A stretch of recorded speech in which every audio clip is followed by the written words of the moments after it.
اللهم بارك لنا ما تبقى لنا من شعبان وبلغنا رمضان ونحن في صحة وعافية. اللهم أعنا على ذكرك وشكرك وحسن عبادتك.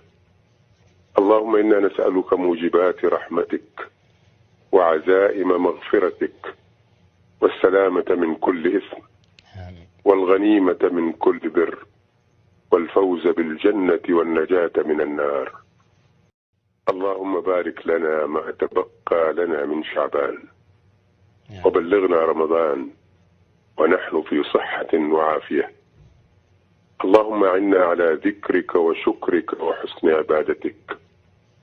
اللهم إنا نسألك موجبات رحمتك وعزائم مغفرتك والسلامة من كل إثم والغنيمة من كل بر والفوز بالجنة والنجاة من النار.